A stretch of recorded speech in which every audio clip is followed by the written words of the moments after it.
Bonjour à tous et à toutes. On continue donc dans notre cycle des achats. Un deuxième tuto sur la saisie d'une commande fournisseur. Donc, vous êtes sur l'onglet fournisseur achat et puis vous pouvez remarquer ici dans document fournisseur que vous avez différentes parties et différents onglets, demande de prix, commande, etc., etc. Donc là, si je vais sur demande de prix, j'ai des demandes de prix, les commandes, j'ai les saisies commandes, donc ce sont les dernières commandes qui ont été passées. Donc aujourd'hui, on va voir comment saisir une commande de fournisseur, une commande fournisseur. Je vais tout simplement sur ajouter, commande,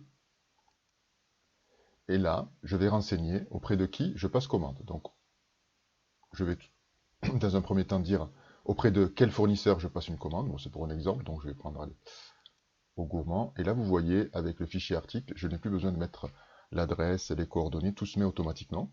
Je mets la date de la commande. Très souvent, les élèves, c'est ce qu'ils oublient. Autrement, ça va vous mettre la date du jour, donc aujourd'hui. Et donc, il faudra s'adapter au TP pour les élèves et mettre la date. Donc, je ne sais pas, je vais mettre le 14 janvier. Et puis, le délai de livraison, c'est-à-dire la date de réception estimée. Donc là, je vais dire 3 jours après, donc on va dire le 17 janvier. Et puis, au niveau du corps de ma commande, je vais saisir tout simplement les produits. Donc, je vais prendre des produits. Et puis, donc, dès que je mets le code article, avec le bouton Entrée, je peux basculer de champ en champ. Je peux renseigner les quantités, par exemple 15. Et je peux décider, le prix se met automatiquement, hein. Je peux décider, vous voyez, de mettre un pourcentage de remise ici. Si je mets par exemple 20% pour ce produit, cela calcule automatiquement et je continue avec le bouton entrée jusqu'à avoir une deuxième ligne. Et si j'ai un deuxième produit, je mets un deuxième produit et je fais entrée, entrée. Si je mets 10 en quantité, cette fois-ci je vais mettre 10% de remise et ainsi de suite. Donc très très simple pour la saisie d'une commande. Je peux également mettre une remise sur la totalité de la commande ici. Si je mets 20% sur la totalité, et je peux même rajouter des frais de transport pour hors taxe.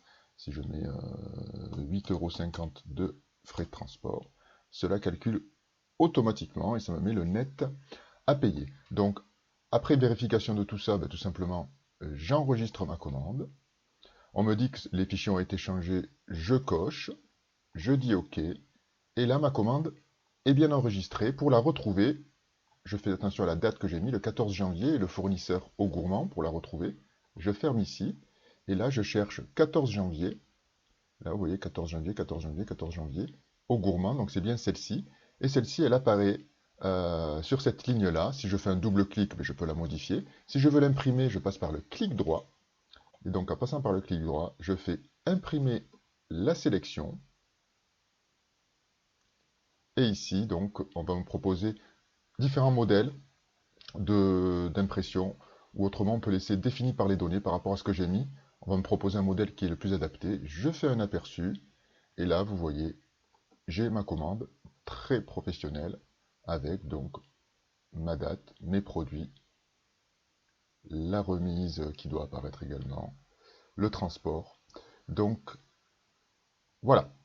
Euh, et puis je peux décider d'imprimer ici, directement en cliquant ici.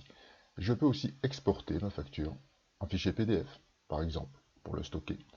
En fichier Excel, qui me permettra de la retravailler, si vous voulez la retravailler avec vos élèves. Donc j'ai plusieurs possibilités.